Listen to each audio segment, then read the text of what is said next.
Hello everyone, welcome to another edition of the Ohio Guys here. I'm Christian Ocampo, and today I'm being joined by Greg Cote. How are you doing, sir?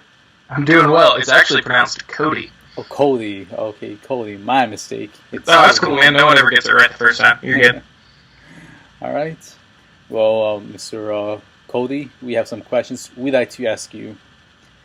First of all, what is it like working in the industry today? Oh man, it's a trip. I'm pretty new to it.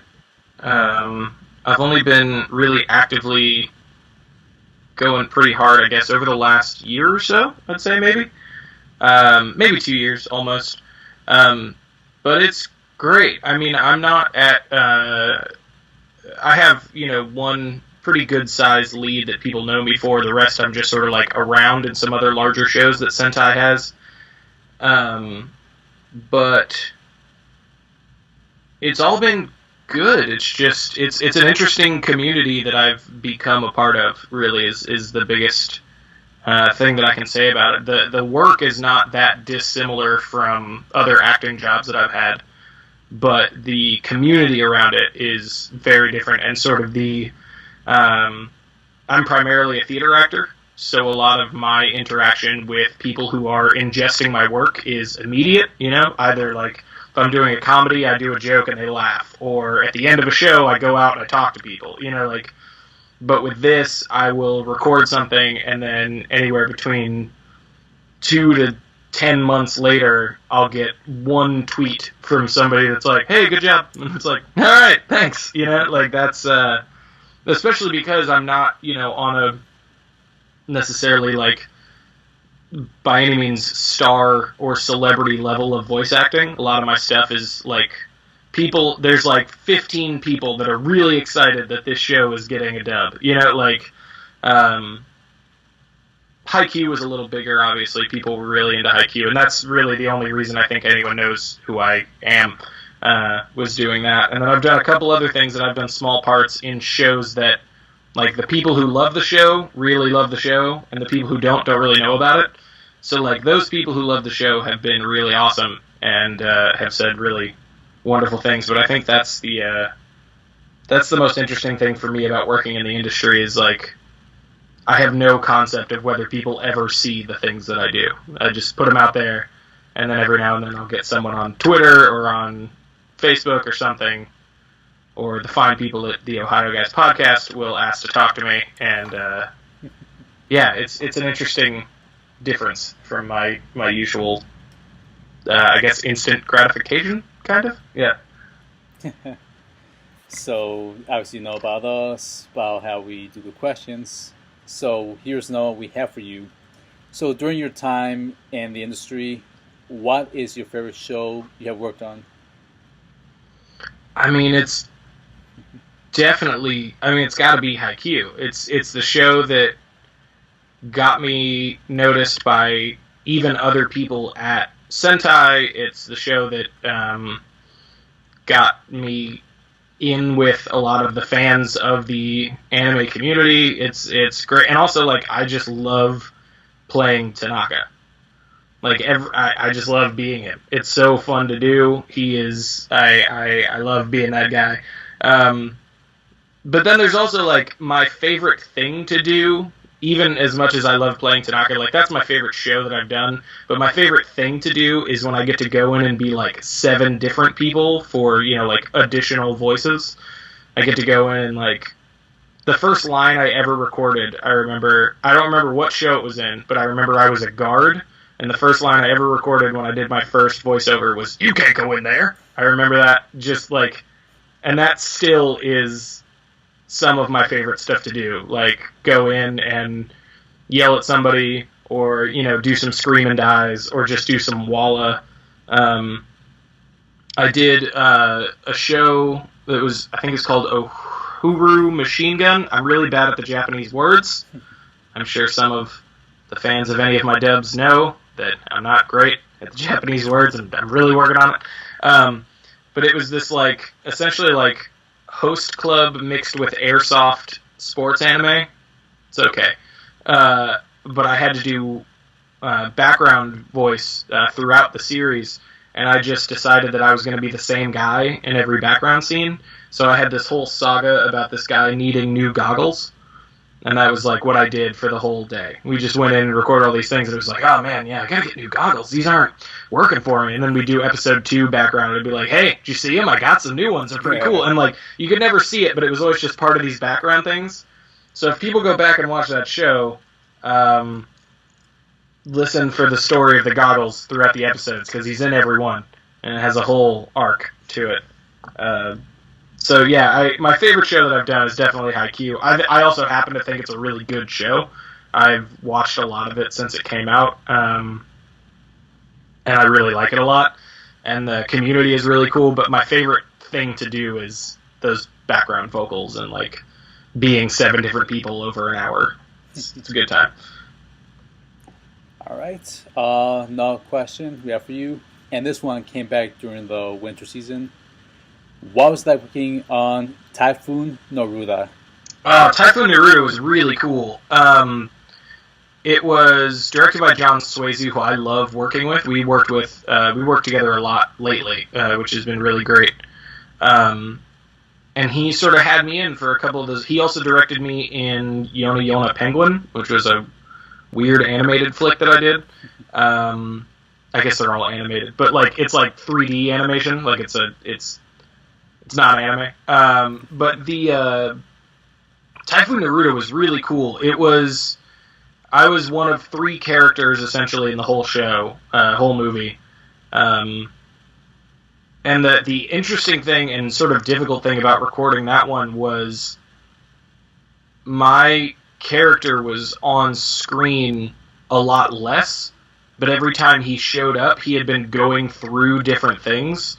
So I had to sort of like get to these very emotional places very quickly, like in quick succession, because it was a really intense. For those who have seen the movie, it's it gets pretty intense. It's these 2 best friends, and all of a sudden they're not best friends anymore. But then they come together to help this space girl. I don't know, the Typhoon herself, and it's this whole really interesting thing. And so like to do the scene where we get in a fight in the classroom, and then there's a bunch of scenes that I'm not in, so we jump immediately to he and I trying to get this girl out of the sky. Like that was a larger jump than most of the other things that I had done at that point. So that was really challenging, but John Swayze's an incredible director.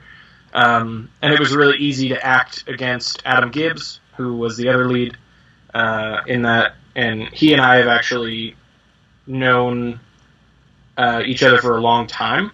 Outside anime, we've done shows together here in Houston, which is where I'm based, and so it was pretty easy to do that with him. We've never gotten to work together on stage, but we've been in a lot of shows together through Sentai, which has been really cool. But yeah, Adam Gibbs, and then Lucy Christian, who I've actually never met, but she is really, really good in that too, and I went in after they did, so I got to act with all those folks, and that was really cool to be a part of that. Nice. And fun fact, that was the first show I found you in. Oh, really? Yeah. Nice. Such a while ago.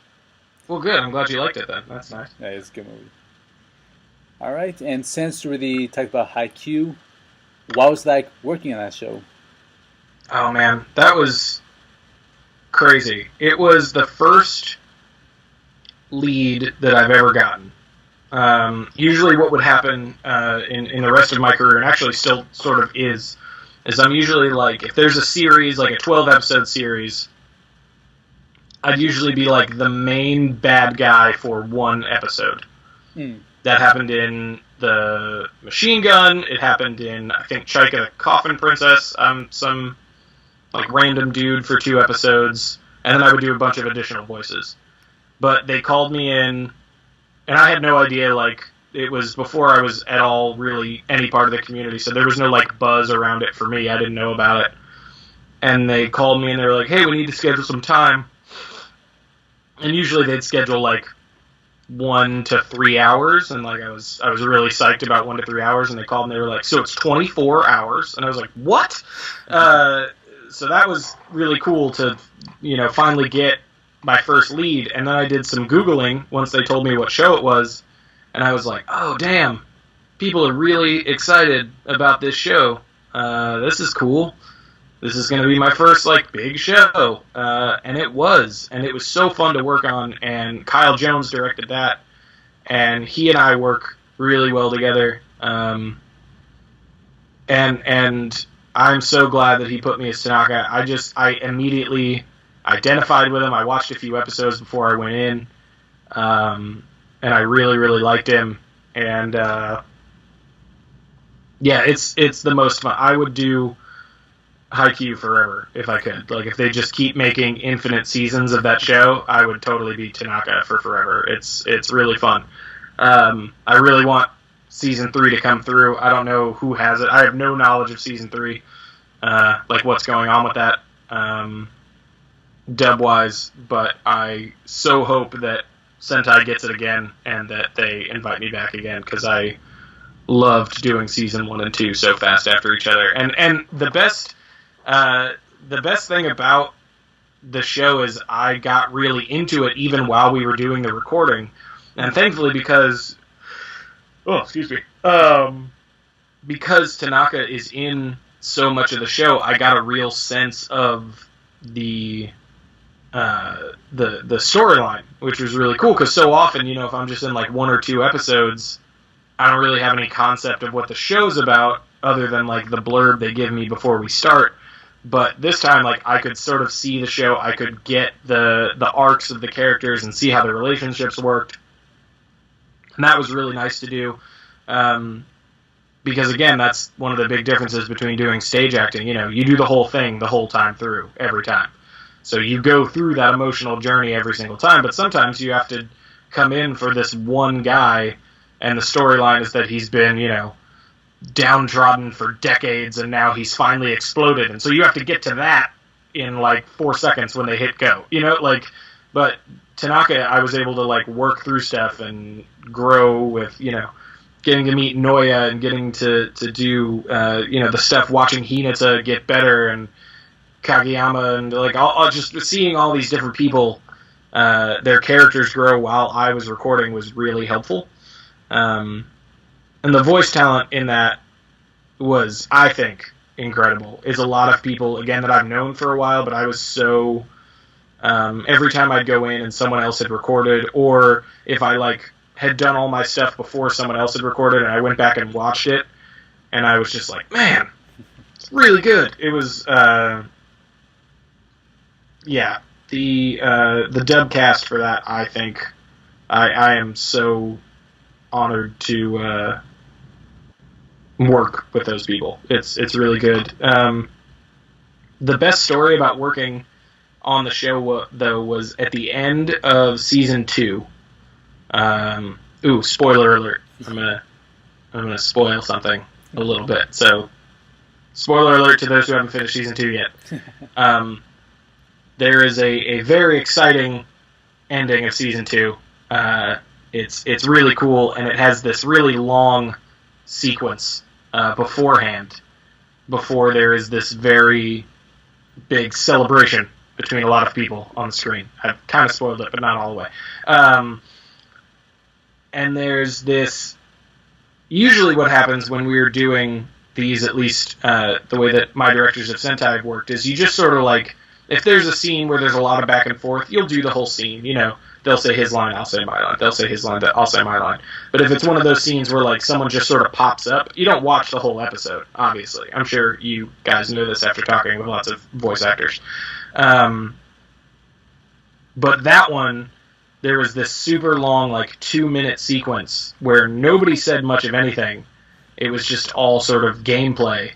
And we watched the whole thing while we were recording it, so we could feel the emotion and feel it getting bigger and feel everything building up, because at the end I had to do a big celebratory Tanaka, and we watched the whole thing, and then I was genuinely feeling the emotion of the scene, because the soundtrack of Haikyuu was incredible, so it's got all that piano going and everything's happening, and then we watched it, and then I they just like very quietly in my headphones were like, "You have a line coming up," and then like I looked over and saw my line, and it was just yell, and I was like so excited. So when I finally got to it, was like this great big purge of emotion during the recording of it. It was incredible.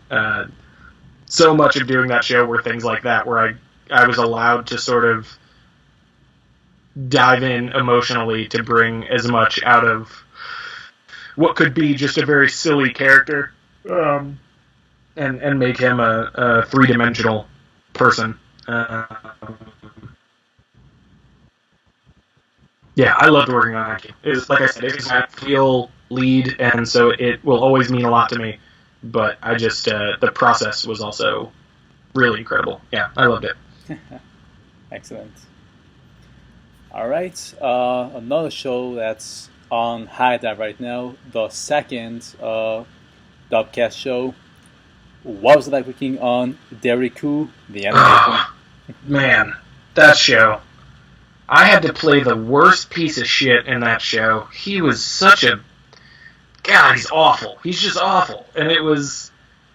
it was a dubcast, so I would go in like once every 2 weeks to do 2 episodes. And I can't remember his name right now. Do you know the guy that I played? Do you remember what his name is? Takio.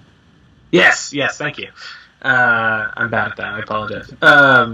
So yeah, going in for him was, like I have the second line in the first episode, and it's just him being really gross to this girl, and then I don't show up for a little while, and then I have like another episode moment where I'm just like yelling at someone to pick up the phone, and then as soon as I really kick in like the last 3 or 4 episodes, maybe 5, I'm just the worst kind of person. He just says all this terrible stuff, and he wants to own people, and it was difficult to do that for 2 hours every 2 weeks. Like after I'd leave doing I called it the evil retainer show. That's what I called it.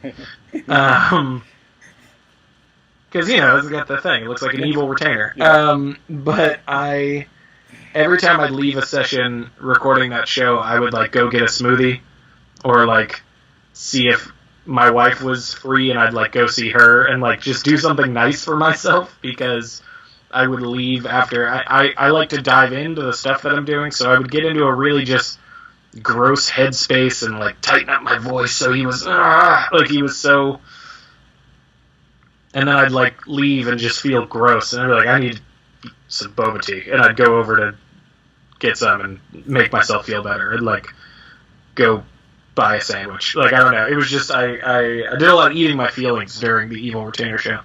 But it was fun. The dubcast thing was exciting because I had no way of, because I'm not a big like manga reader, and I don't know about these stories before they come out, and especially with the dubcast, I couldn't even watch the Japanese first to sort of get the story because they were happening at the same time. So I didn't know what was coming. That was the thing, is like we had sort of story, we had character descriptions, and that was also directed by John Swayze. And so he'd sort of be like, this guy's a real bastard, so just get ready for that. I'm like, okay. And so I'd come in, and some days they'd call me in for an hour, and then there was one day where they were like, all right, we need you for 4. And I was like, oh, this must be his big episode, So that was kind of exciting. Working on the dubcast format was just not knowing what was coming, and just sort of having to jump back in, which is a lot like what I did in the early times when I was working pretty regularly with Chris Ayers. Is I would get called in, for those small additional voices things, and I'd just come in, and it'd be like, okay, you're this guy, and you're upset about it, and that's you with the red shirt, go. And that's sort of how the dubcast kind of felt, is a similar sort of vibe of that. But yeah, that evil retainer show, I'm not sad that I'm not doing that one anymore. That was rough. Yeah, it was a unique show, though. I gotta give it that. Yeah, no, it was a cool show, and it's an interesting concept, and I think it's one of the shows that I think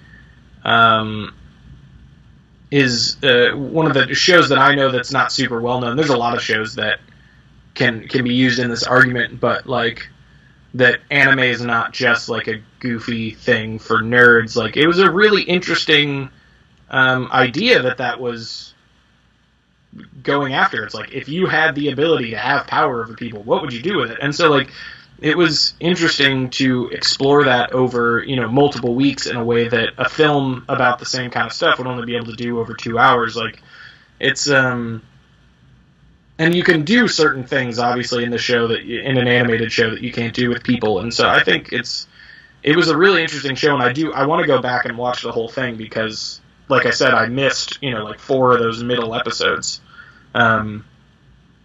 And I would really like to see how it turns out, because I think it was a really interesting concept, and I thought the show itself was really well animated in some spots. There were some really cool moments. It was cool. It was a good show. All right. So another show that people are anxiously waiting for, that's about to hit on DVD and Blu-ray very soon. What was that picking on Scum's Wish? Scum's Wish was my first,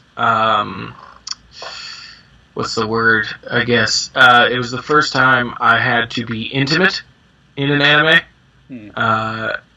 And a lot. There was, times where I'd be sitting there in the booth with the director and the sound guy, and you would look over, and on the script it just says passion noises, and you're like, all right. And so I would just have to sort of, make out with myself in a booth for a couple minutes while this scene went down. It was also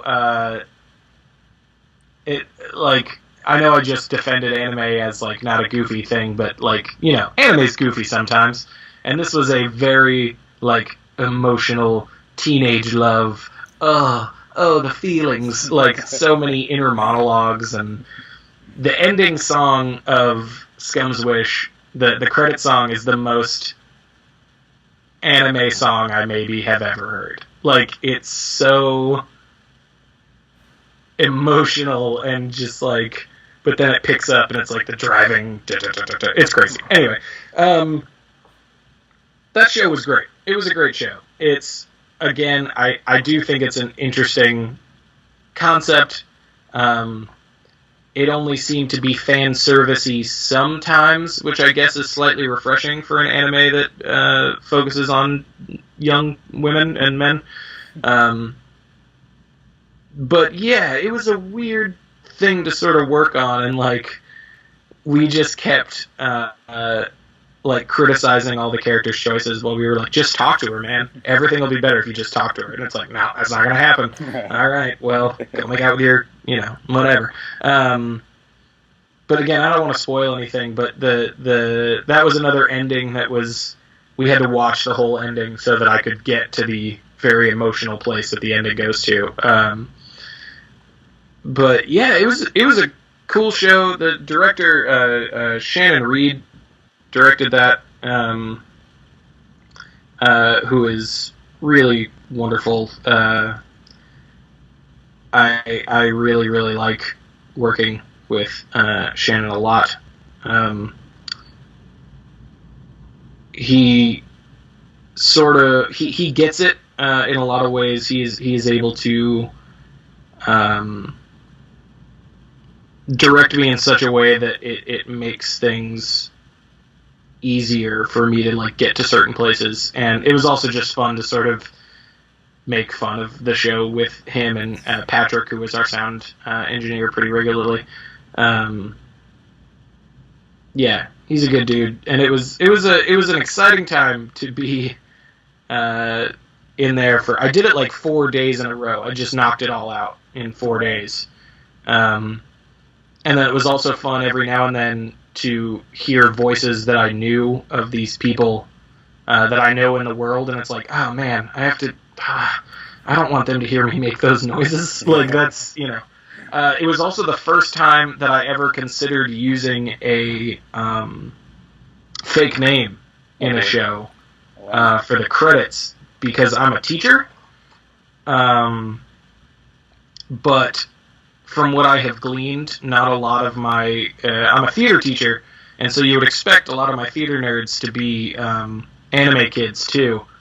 But there's not a lot of them, and this is a somewhat, again, like a niche show. You know, it's not... They're not putting Scum's Wish on Toonami, you know what I mean? Yeah. So, like, I was okay with it, but for a while I was like, should I do a different name? Because I really don't want these kids of mine to be like, oh, I'm going to watch this. Oh, no! Like, I did not want that to happen at all. So, yeah, that was a very interesting show to work on. Like I said, it was another first. It was a good lead for me. People who, like, in a similar way, like, people who are excited about the show are very excited about the show. You know, people who like it really like it. So I'm anxious to hear what they think of my interpretation of Mugi. But yeah, it was another first. I had never done a love scene in an anime before, and there I was doing them constantly. So that was good times. It was pretty much just doing either love scenes or crying. That's like my whole character's arc. I'm either really upset or I'm making out with somebody. That was pretty much it. I'm excited to see that show. I really am. All right. All right, and now I have a funny question we'd like to ask you. If you could be any character you have played in real life, who you be, and you can mix a match. Oh, okay. I already feel very close to Tanaka, like I said, so I'm going to not say that one because I think it's boring. Because, like, I already feel very much that I identify with him. So, this is a super small character that I played, but I really enjoyed it. It was, I think, like, maybe 4 lines total. It's the security guard or, like, the policeman in Monster Musume. Oh. He just kept walking around and appearing at all these times that crazy things were happening in that show, which is the most fan servicey show I have seen so far. But like, I totally enjoyed, because I was very much, me, the actor Greg, was very much confused walking into these scenes, because they play you like the 30 seconds before your line and be like, what is happening in this show? And he was basically just there to be like, what? And so I liked him. I also liked that he rode a bike everywhere. I like to ride bikes. I like that dude a lot. I also... I don't know.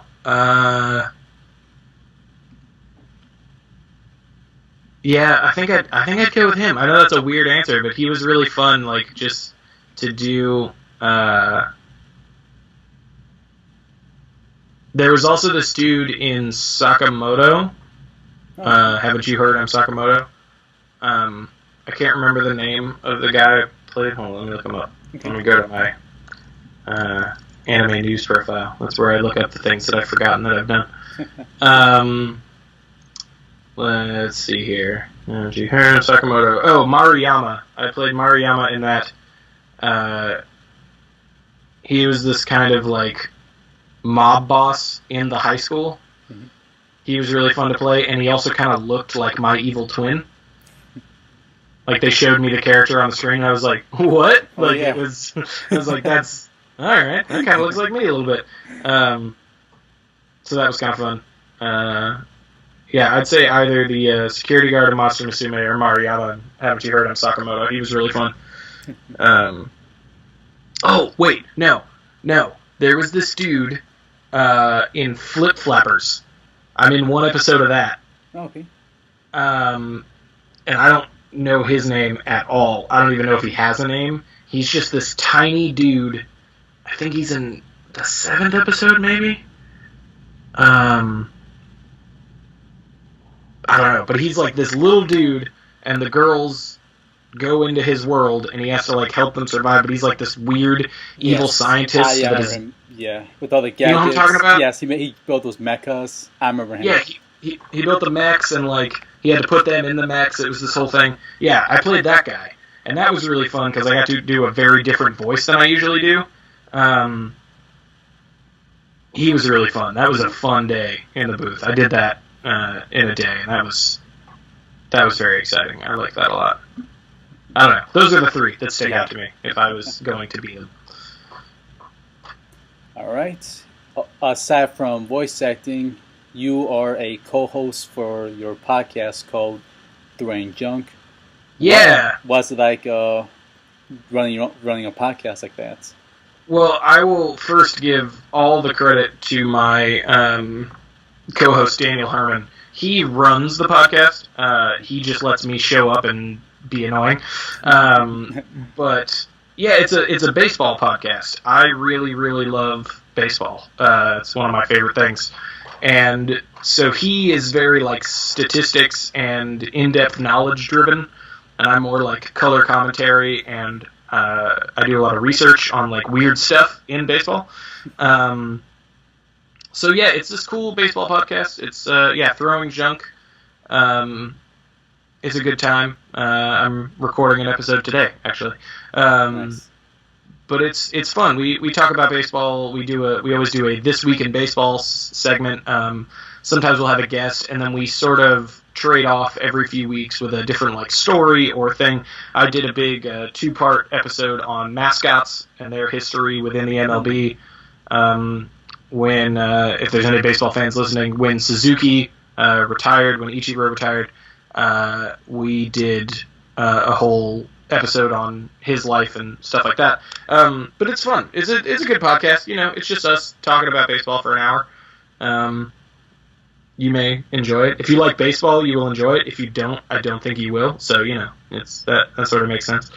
But yeah, it's fun. It's one of the many things I'm very excited that I get to say that I do on a regular basis.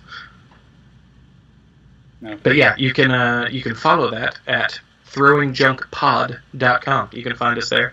Find us on iTunes, your podcast app. Rate and review. So any viewers right now watching this, go and check out his podcast and, you know, see what they have to talk about. Yes, some fun do. stuff. All right. Is there anything else coming out that you can talk about, or anything else you want to plug in at this time? I think everything that's coming out that I was in, that I'm like anything big, like you guys know about, Scum's Wish is almost out. Jureku just finished. I do have some cool stuff happening that I'm recording with that I can't talk about yet, but I'm really, really excited about. Yeah, I can't. I would love to tell people what's happening, but it's I got another lead, and I'm looking forward to that. So yeah, I'm excited for there's 2 shows that I'm working on right now that I'm very excited about coming out. No, I mean, when I'm not doing that, I'm teaching, or I have a band that we're going to start recording some stuff pretty soon. We've already released some things, but that's the next big thing I'm working on. But anime-wise, now I got 2 shows that, like I said, looking forward to. We'll see when I can. As soon as I can say stuff about it, you will all be the first to know. Okay.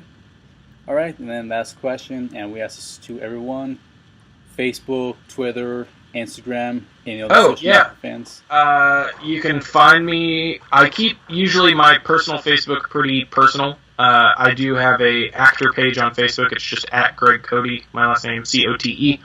On Twitter, you can find me at Greg Kodiak. Greg like my name, Kodiak like the bear. Fun fact: bears are my favorite animal. And Instagram, you can follow me at Greg Cote. It's just my name. But yeah, follow me, send messages. I love to talk to people. It makes me really excited that people have any interest in talking about work that I put out there, so I'm always happy to answer questions or sign things. I'm hoping to start doing cons very soon. I had a very busy year last year, so hopefully I will be able to go out into the world and meet some of you, which would be really lovely. Nice. Hope so too. Yeah. All right. Well, thank you for joining us for this interview. We, the Ohio Guys, appreciate it. Thanks, man. Yes, I'm honored to be asked. It's always a pleasure. All right. Thank you, sir. And thank you to our viewers for tuning in for another episode of the Ohio Guys. Thank you all. Be signing off now. I'm Christian. And he's Greg.